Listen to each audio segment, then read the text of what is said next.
that my team has me. Mandy and Danielle, I'm assuming that you're good. Hello, Instagram. I'm Mel Robbins. Let me just make sure that our live stream is in fact streaming to Facebook. Okay, excellent. Hi, I'm Mel Robbins and welcome. This is a live training session as part of a month-long program that I'm doing called Mindset Reset. This is day 13 of our live trainings. This is a program that's running all month long, and here's the cool thing, it's free. I'm not selling you anything.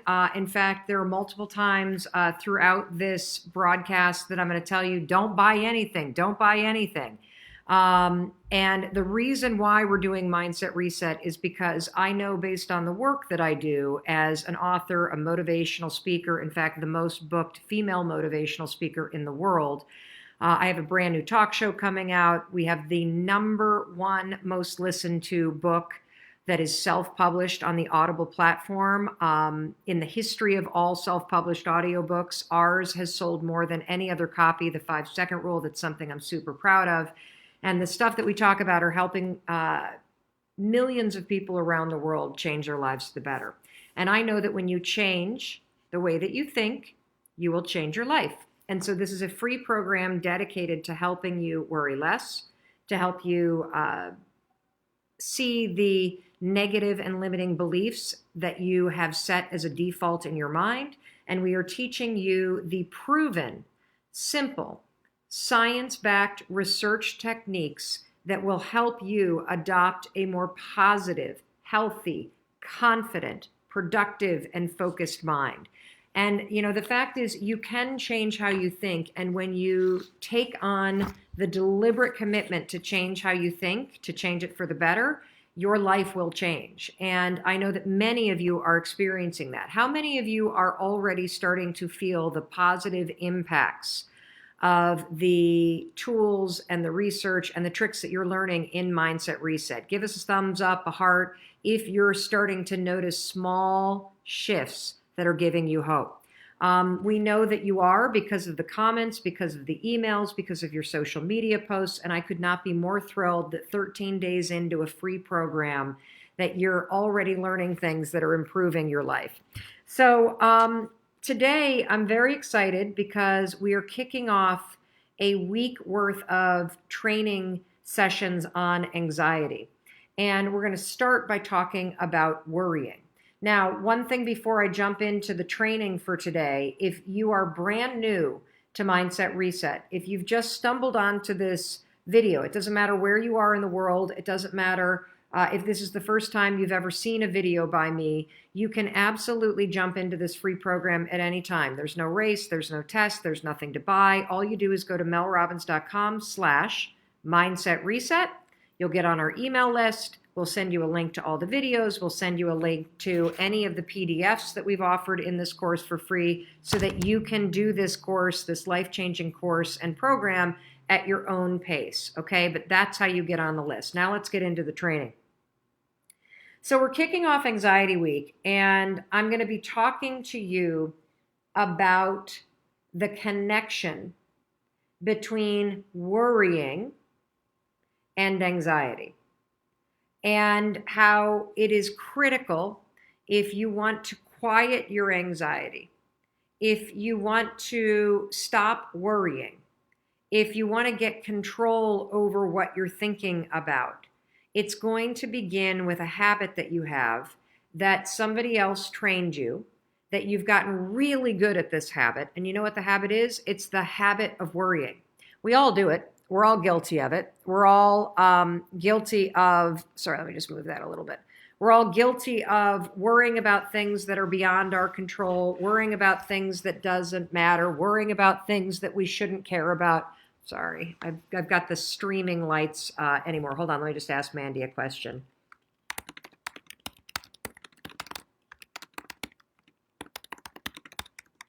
Worrying about all kinds of things that you shouldn't worry about. And it becomes a habit. It becomes a default way of thinking. And so in order to kick off Anxiety Week, I want to explain the connection between worrying and why that impacts anxiety. And now, since we're talking about anxiety, I have to be very clear about something, okay? I am not a therapist. I am a individual who struggled personally with anxiety for more than 2 decades. I took Zoloft, which was a lifesaver, and I strongly believe in trying medication when a professional believes that you are so in a hole mentally that medication will give you the ability to start to claw your way out of that hole. I have learned so much about anxiety because of my own struggles. And 5 years ago, I trained myself to be a deliberate thinker, just like I'm training you to be a deliberate thinker in this program. And through everything that I am about to teach you, and all of the strategies that you're about to learn, I learned all of these by researching anxiety. And I road tested them on myself while I was still in therapy. And I then started going off of my medication. And as my mindset reset and as my thinking patterns became more positive and stronger and healthier, I was able to completely cure myself of anxiety. And I say that with the utmost of relief and confidence. And I have also gone on to use these exact same techniques that I'm going to teach you to help my children deal with their anxieties. I've written extensively about anxiety in the 5-Second Rule book, which is right behind me. We've sold almost 1 million copies of that book. It is the #1 self-published audiobook in the history of Audible. I'm so proud of it. And I speak at length about anxiety and using the 5-second rule to cure yourself of anxiety, okay? But I need to make it very clear that these training sessions are in no way, a substitute for getting professional help. If you have the kind of clinical anxiety or you suffer from an anxiety disorder, it is paramount that you seek professional help from a therapist one-on-one, that you try remarkable therapies. I'm going to say it wrong, but it's EDRM or ERDM, which is the rapid eye movement therapy, incredibly helpful. And so don't be a hero. Don't go off your meds cold. Don't quit therapy because you think that this live training program is the answer. This live training program is a step. And this live training program for the next week in particular, while we talk about anxiety, you're going to be introduced to tools that are grounded in research and tools that have worked for millions of people and tools that you can take back to your therapist or take back to whatever counseling you get to help you become a deliberate thinker, which will help you quiet your anxiety, get control of it, and then ultimately cure it with the help of a professional if you have an anxiety disorder. So that said, please, please, please listen to everything that I'm about to tell you and try it, okay?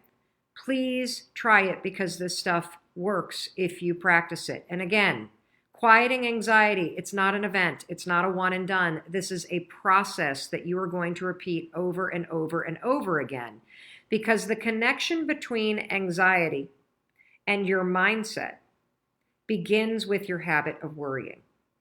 We have a question from Twitter. Is worrying the same as overthinking? If you're overthinking about positive stuff and keeping yourself in an excited state, no, it's not. If you're overthinking and the overthinking is you spinning scenarios in your mind that are negative, yes. Overthinking is another word when it's negative for worrying on overdrive. It means that you worry in loops and you keep repeating the worry over and over and over as if you were washing the same load of laundry over and over and over again. And so we're starting with the habit of worrying about things that don't matter, worrying about things that you can't control, worrying about things that haven't happened yet, worrying about things that are far off in the future.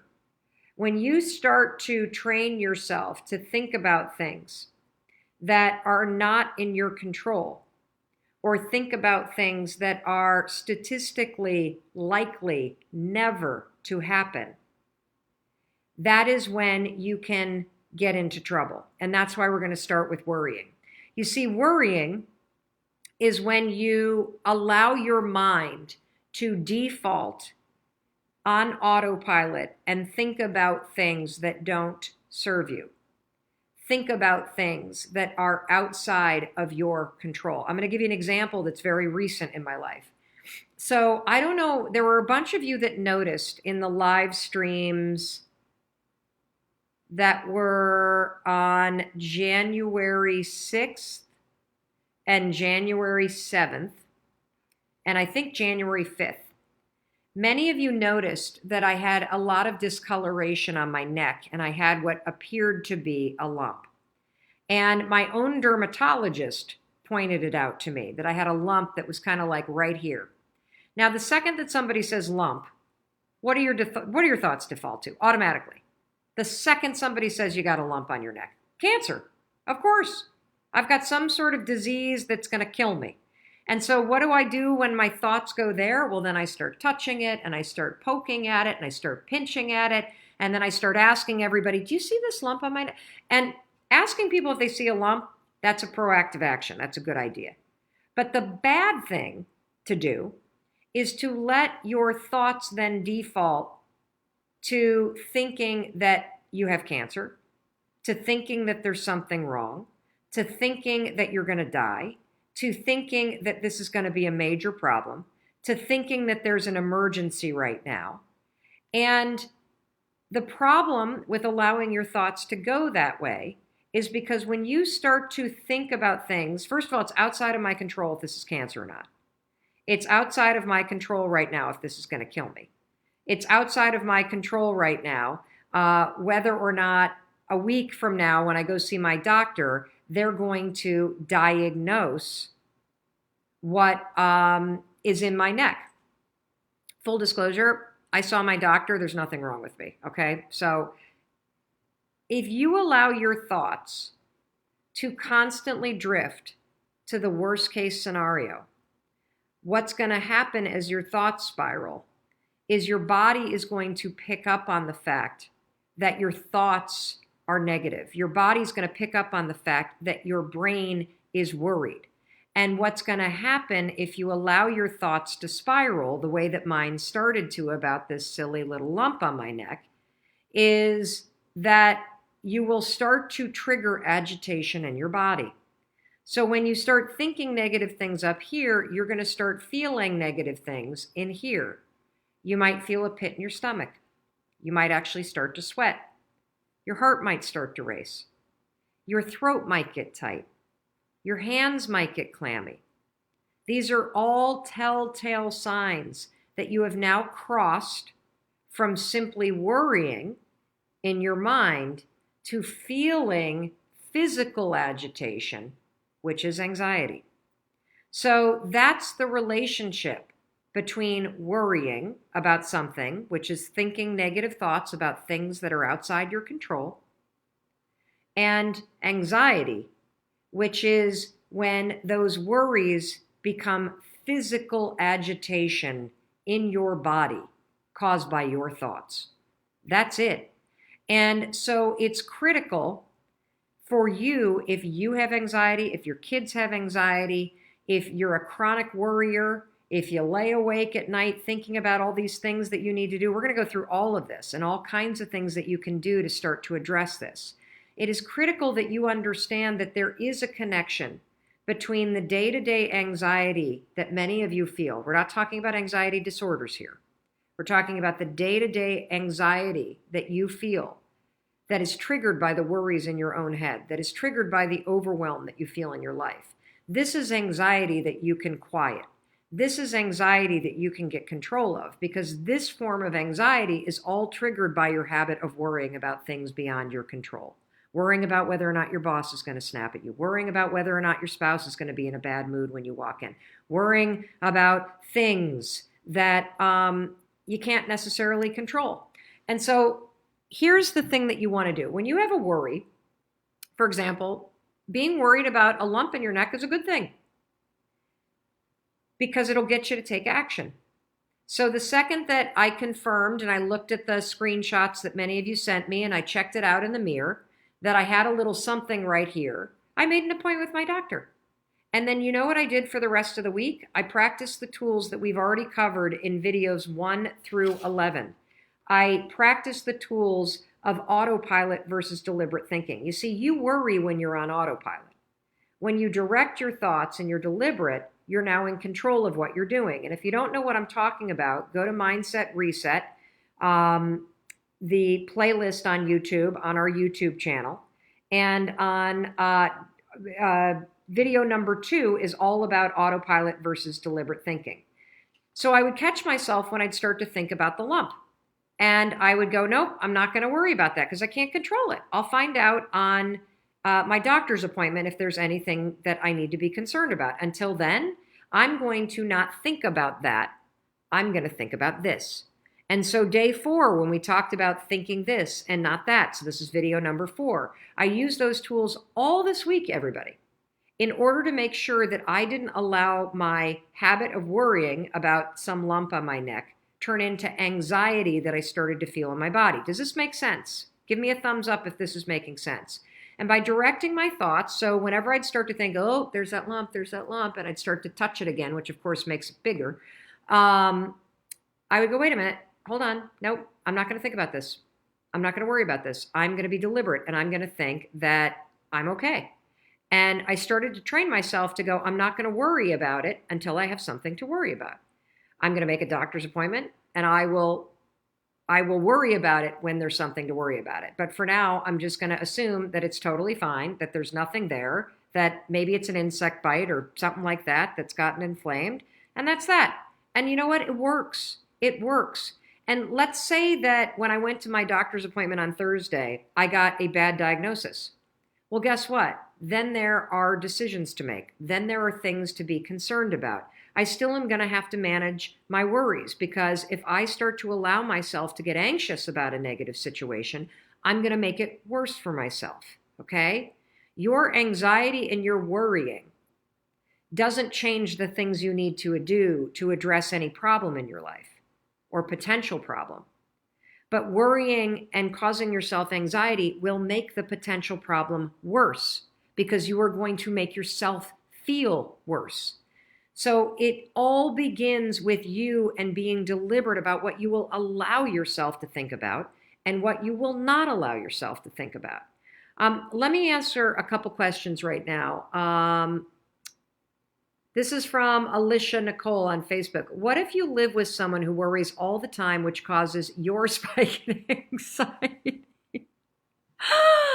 Oh my God. I can so relate to this because I have a daughter who is exactly like me.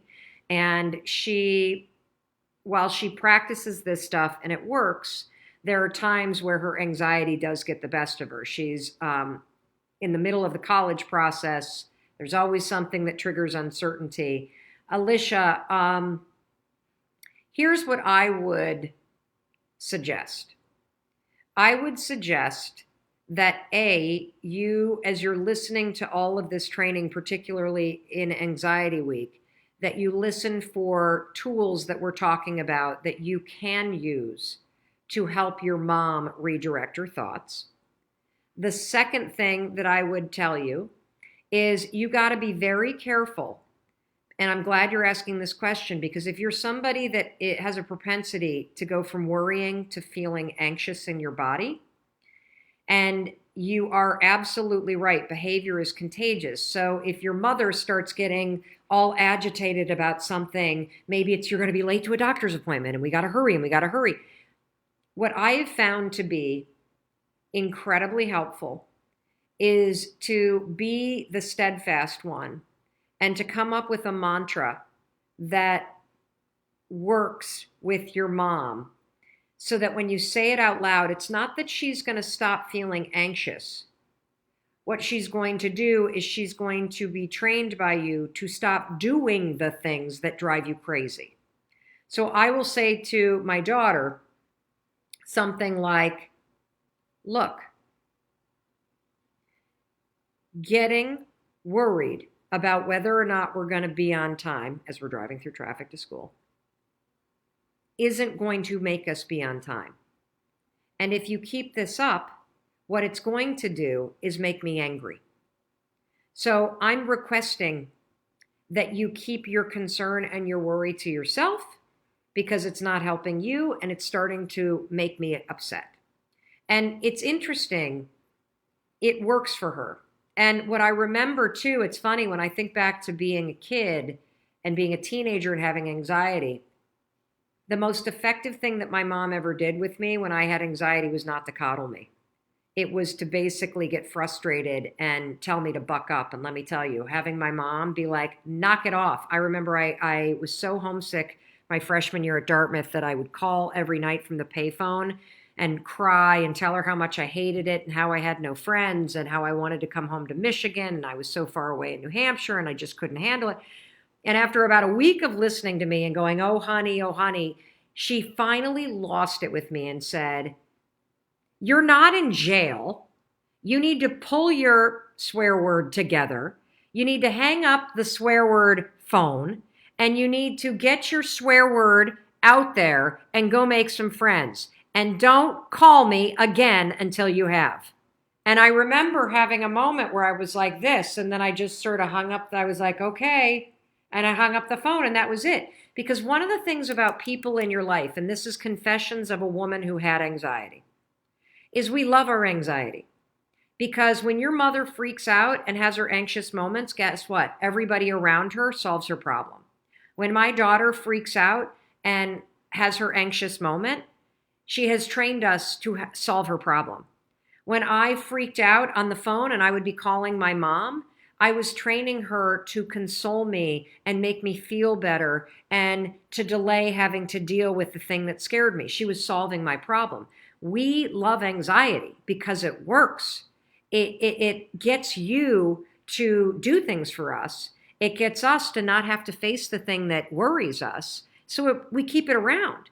And so sometimes just snapping and being very firm, not telling them to calm down because that doesn't work. I'll explain that in another session. But just being firm and being like, knock it off.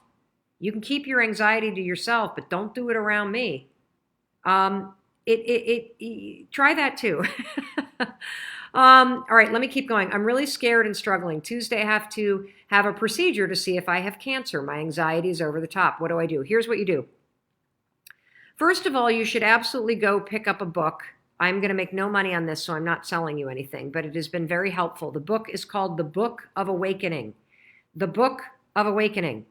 It is a book that Mark Nero wrote when he was diagnosed and living with cancer, and it is a book of daily meditations that you read, and I think you will find it extremely calming. That's number one. Number two, and by the way, I'm not saying that because I think you have cancer, Rachel. Notice how your mind already drifted to, oh my God, she must think I have cancer. Number two, worrying about your test will not change the result of the test. But worrying and allowing yourself to live with that much anxiety and uncertainty will cause you a tremendous amount of stress, which will tax your body's immune system. And so there's a reason why so many medical practices, particularly with infertility, cancer, other kind of long-term management diseases, there's a reason why so many of them now have a mindfulness component as part of the treatment. It's because we know the mind-body connection. We also know that keeping your stress level down is a really important thing. And so here's a couple things that you could say to yourself. You ready, Rachel? Number one, you could say that I will worry about this on Tuesday once I get the results, if I have something to worry about. Until then, I am going to visualize myself being healthy. And so if you go back to video number one, where I explain the science of visualization, when you catch yourself worrying about the procedure on Tuesday, lots of unknown there, totally understandable that you're worrying about it, but you have a choice about whether or not you allow that to become your default. What I would recommend, Rachel, is I would recommend that you go out a year, okay? Let's go out a year. So let's go out a year, and I want you to visualize yourself healthy, happy, and cancer-free, okay? And I want you to feel the positive emotion of what you're doing. Maybe you're hiking up a mountain. Maybe you're throwing the ball for your dog. Maybe you're out to dinner with friends and you're laughing hysterically. Now, what's interesting about that visualization is that it doesn't matter what happens on Tuesday. You could either get a scary diagnosis, or you could get a diagnosis that there's nothing to be worried about, that there is no cancer. Either way, whether the diagnosis is positive or negative, this visualization is a year out, so it will work with either scenario. And so you could choose to visualize that. You could also choose a different thing to think so that when your worries are starting to think that scary thing, you think this could be, whatever happens, I know that I won't go through it alone. Good or bad, I won't go through it alone. Good or bad, I got this. So if you can't just think positive, like I'm going to get a positive result on Tuesday, go either way, I got this. Either way, I'm not going to be alone. And do visualizations of you being healthy a year out, because if you're really having trouble letting go of the fear, that if you go a year out and visualize something positive, it has room for the thing that you're thinking that you're afraid of.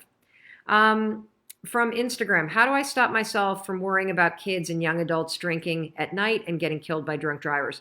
This was a huge one for me. I worry about this. So there's a difference between worrying about it and managing it. So that is a real concern. That is a real issue that we as parents have to deal with. The issue that if kids are at partying and there is somebody there with keys, that they could get into a car with somebody who's been drinking, that they themselves could drive a car while they've been drinking.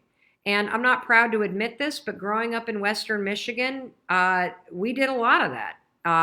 Very small town, rural area. We were always heading out to Lake Michigan. There was a friend of our family who was killed by a drunk driver when I was in high school. And so I'm going to tell you something. As a parent, this is an issue that I am maniacal about. And instead of worrying and keeping myself up, worrying whenever they're out, and my thoughts do drift to this. I'm not going to lie to you. They will drift to this. You're a parent. It is impossible to not have your thoughts drift to things that concern you about the well-being of your children. But what I have chosen to do from a very young age is to put absolute, critical, non-negotiable blocks in place. So my kids always take an Uber. Always. They don't even drive to parties. That is something that I will pay for because I am so adamant that I don't want them drinking and driving. I also have them text me when they're on their way home. I have them come in and wake me up when they've gotten home. So for you, what I would ask yourself if you continue to worry about it is, first of all, do you have the controls and the agreements in place with your kids that you actually trust? And if not, you need to get those in place and you need to reinforce them and you need to get to a point with your kids where you trust them. And I'm going to tell you something. Your kids just promising that they're not going to drink, that's not one that you can trust. Doesn't matter how good your kids are, doesn't matter what your value system is as a family, kids will experiment. And so you have to have a plan. And so the thing that's interesting about this question is that having your thoughts drift is normal. Allowing it to be chronic is a choice.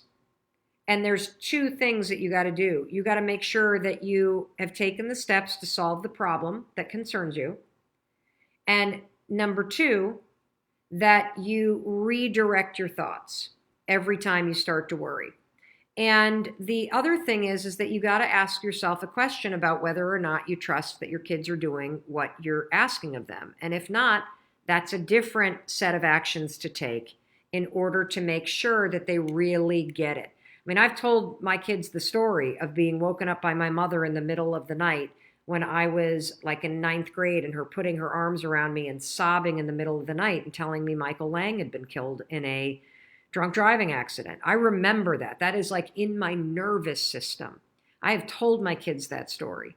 And so I have put controls in place that are appropriate for my kids' ages, and it's been working.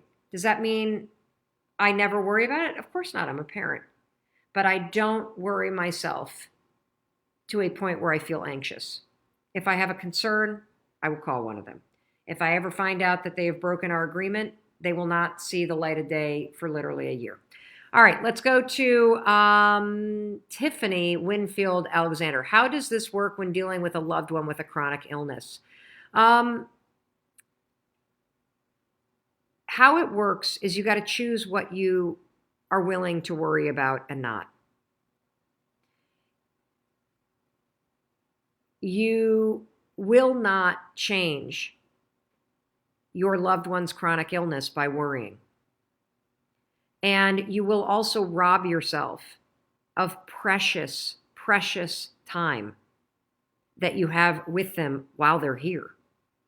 And there is nothing more powerful than being present and being grateful that the time that you have, and worrying will steal that from you. And so I think it's important to be deliberate about managing the things that you need to manage related to the chronic illness. It's important to be diligent about noticing changes in someone's state that need to be addressed when you're dealing with a chronic illness. But it is a mistake to let worrying rob you of being present and rob you of the joy and the gratitude that you can feel for the time that you have with this person that has a chronic illness. I hope that distinction lands, because it's a really powerful and very, very important one. That does not diminish the real commitment and the tax that it takes on you emotionally when you're caring for somebody with a chronic illness.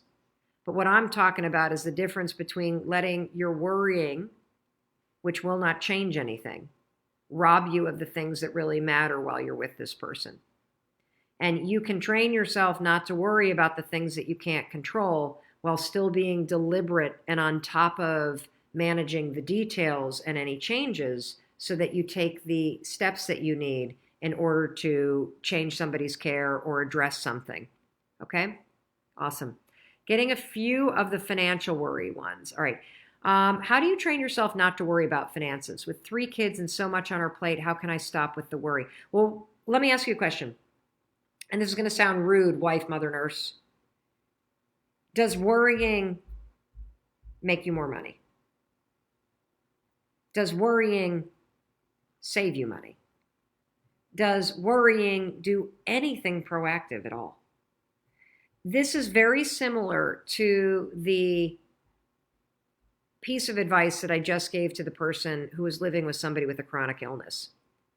There's a difference between having something that you spot that's wrong and then taking deliberate action to solve it or address it, and wasting time, energy, and your health spinning worries about a situation and also doing nothing to change it. So one of the reasons why, if you're somebody that worries about finances, it is critical that you reset your mindset, is because worrying about money is not going to help you make more money. You need to start to visualize a couple years out. Don't necessarily visualize massive trips or something that feels unattainable. You don't need to be standing in front of a Lamborghini to make a little bit more money and not feel the stress that you're feeling. But I want you to go to a moment in time. This is, again, video number 1, the science of visualization. Anchor yourself out to a time in your life, a year or 2 years from now, where you have where you have financial relief, where things aren't so tight, where You have the ability to save. You have the ability to breathe a little bit, okay? And I want you to feel the positive emotion that comes from knowing that you did the work to change your financial situation. So visualization is a very important thing. The second thing is that I would ask you is, what is it that you need to do that you currently don't have the time or are too afraid or actively tell yourself you don't know how to do it? What are the things that you need to do, the action steps you need to do in order to address your financial situation? Do you need to get a side hustle? Do you need to stick to a budget? Do you need to downsize?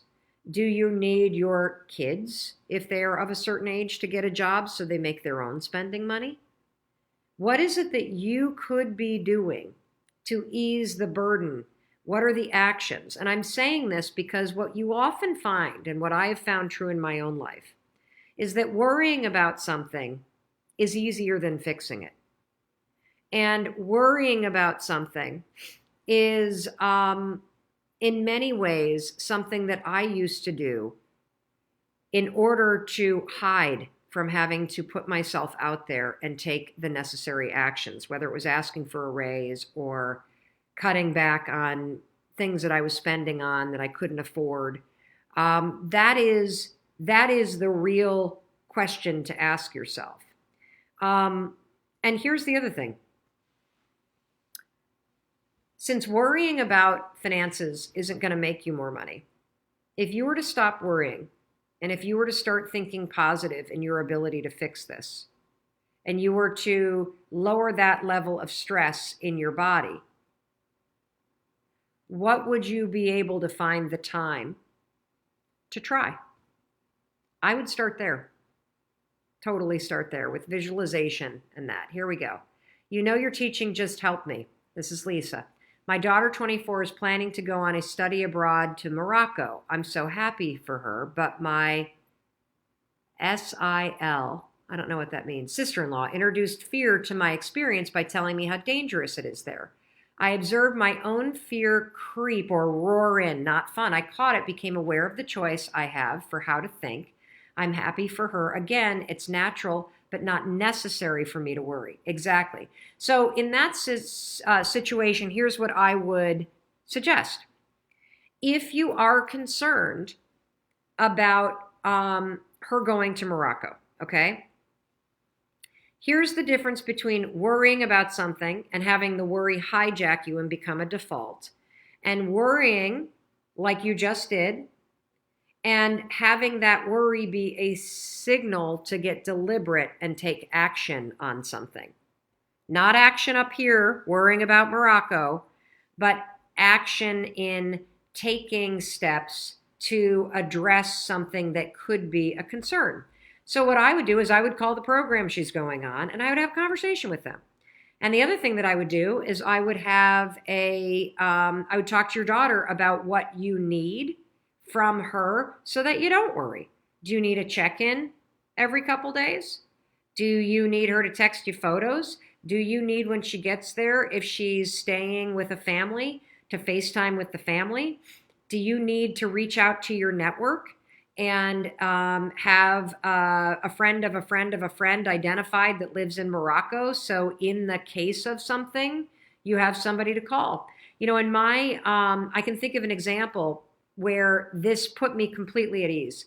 My daughter, our oldest daughter, lived in Phnom Penh in Cambodia with her grandmother. Now, her grandmother was 70 at the time. Our daughter was in 8th grade, and she was going to live over there with her for 3 months, helping her grandmother teach English. And I started to think, holy cow, am I crazy? I'm letting her go halfway around the world. She's going to be with a woman who's getting older. What if, something happens to the grandmother? What if our daughter suddenly finds herself alone in a country? The grandmother's had a heart. Like, you can see, your mind starts to spin. My stomach starts to panic. Oh my God, you can't go, you can't go. Like the worries turn into a roar. So what we did is we identified a contact in Cambodia through a friend of a friend. And we had a FaceTime call with him and his family before they went. And this was also somebody that the grandmother knew, so that if we had an emergency, our daughter had somebody that we knew that was in touch with her that she could reach locally, so that we had a plan B in the event that something happened. Having a plan B like that is just magical, because you know that you've thought through the concern, you've taken action to put something in place so that the concern is addressed, and you don't need to worry about it now. If there's a problem, we'll figure it out. If there's something catastrophic that happens, we have a plan B. And that did wonders for me. And we also FaceTimed with her every other day, which also did wonders for me. Let me think. Amber from Facebook. What is something I can do to stop worrying? How do I start to break this habit? It's killing me. I'm so glad you asked. Because I apologize that this training has been so long. Because I'm just now getting to the homework. First of all, I want you to realize something.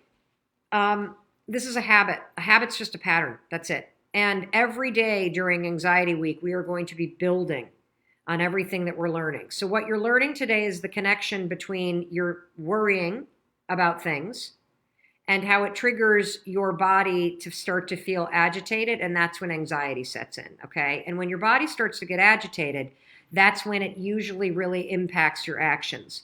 And so it's critical that we start with the habit of worrying. So your homework for today is to simply write down the things that you worry about. And some of you may have 100 things. In fact, in the comments, why don't you start to write for us, what is it that you worry about? Because I guarantee you, as you see people write down what they worry about in the comments, you're going to be like, yep, me too. Oh, yep, me, I worry about that one. Oh, yep, when my boss gets it, yep, Oh, when my spouse starts drinking, oh, yeah, I got that one too. Oh, yep, when my kids are out, yep, yep, oh, I worry about that. Yep, I worry about running out of money. I worry about this. I worry about that. And you'll be amazed how often your mind isn't even right here with you and me. That your mind is thinking about some moment in the future when you're going to lose all your money. Or your mind is thinking about the fact that, holy cow, I haven't heard from my spouse in a couple hours. I wonder if they're dead. Or your mind is worried about what you're going to do on Thursday when you go to that doctor's appointment. Being a deliberate thinker means, when your mind defaults to something in the future that's negative or something that you can't control, we're going to yank it right back to this moment. And we're either going to visualize something positive, or we're going to think this other thing that makes me settle, that gives me control. The first step is writing down everything that you worry about. If you want to take the assignment a step further, you can start to write down things that you could think instead of the worry. Another thing that you could do with this list of worries is, and this is what we're going to build on tomorrow, is now that you have a list of worries, we're going to start to coach you to understand that your worries are typically things that need some form of action for you. They need some problem solving. They need some system in place. They need some plan B that you don't have now that's going to make you feel like that thing that concerns you, you've at least put down something that makes you feel a little bit better about it, okay? The other thing that we're going to talk about tomorrow is we're going to talk about triggers. This is fascinating, absolutely fascinating. We're going to talk about how there are triggers all day long that trigger you to worry and you don't even realize it. Everything from people to time of day to people's tone of voice. And so we're going to talk to you all about going through and identifying triggers in your day. This is absolutely incredible. So Amber, how do you stop worrying? First, let's identify what you're worrying about, okay? Then we're going to just go step by step by step. We're going to coach you on how you identify the things you worry about, and then we're going to talk about what are the things you're not doing. What are the things you need to do in that area so that you have put controls in place so that the worry is unwarranted. And then we're going to talk about triggers. So we've got so many cool things that we're going to be going. Mandy and Danielle, as I wrap up, could you let me know if there's anything else that you want me to cover before I kind of close out? I want to give a couple quick shout outs while we're waiting for Danielle and Mandy to give me a clue on this. Gina Rodriguez on Twitter, I've had to miss a lot of work due to my own health issues, family issues, and one heck of a year. I beat myself up thinking everyone at work is judging me and hating me. The last 3 days, I've been able to say I did what I could with what I had, and I felt so damn freeing. So this is one of my favorite mantras. When I beat myself up over not doing things right or not performing the way I think or not being perfect or not being able to afford something or not being able to say yes to something, here's what I always say. If I could have done more, I would have. If I had known better, I would have done better. I know better now, so I can do better now. Having some self-love, super powerful way to diffuse the way that you beat yourself up all the time. I also want to shout out Todd Nicholson also on Twitter, discovering after a week the real and powerful negative default that had held me back for years, and then crafting the positive thought that now has become a personal mantra. This is truly transformative. I'm so happy to hear that. I also want to give a shout out to Donna. Donna said hello to me in a yoga class this morning. She recognized my voice. She's been doing Mindset Reset, and she said that really thinking about your thinking patterns and how often you sabotage your success, you criticize yourself, you talk yourself out of stuff, and in this week, how often you default to worrying about the future, worrying about things you can't control, worrying as a way to not have to face things that scare you. She said it's been the missing link, that missing puzzle piece in being able to truly start to move herself forward. She's known what to do, but the mindset piece is the missing part of the how, and that makes me so happy. Now, in case nobody else tells you today, I want to tell you that I love you and I believe in your ability to change your life, to change how you think, to become a happier, more positive, more focused and deliberate person, and that's why I'm here every day. If you have any questions, put them in the comments. I want to say one thing to our friends on YouTube. You may have noticed we did not stream live on YouTube yesterday, and we're also not streaming live today. And unfortunately, we're not going to be able to stream live for the rest of the program. We have been using a software called Livestream, and the software glitched on us, and it showed up on YouTube as a no signal. So I restarted the stream, and I guess somebody on YouTube flagged that as activity of a spammer, and so they disabled our streaming ability until April. We have appealed it. They have denied our appeal. We have asked the live stream company to please step in because it was a software issue that created this, so I want to thank you for your patience. We will be uploading all of the trainings that we're having to YouTube, so they still will be on YouTube, but until further notice, we will be unable to stream live on YouTube for the duration of this program. If that changes, we will let you know, but it was due to a glitch in the software we are paying for, which of course irritates me to no end, but I'm not going to worry about that. I'm going to think that we are going to appeal this and we are going to solve this problem, because worrying about it doesn't change anything. I have already taken the actions and been deliberate about trying to solve it. So now I'm going to think this positive thing about an outcome instead of thinking the negative, irritated one. See how that works? Just like that. Mindset reset. There you go. All right, everybody. I hope you have an absolutely amazing rest of your day. Your assignment, to recap, was to notice and write down what you worry about.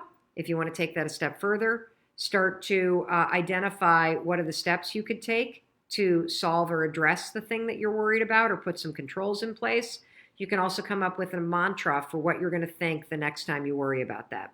All right, and for Rachel and anybody that has a doctor's appointment that is making you nervous, we're pulling for you.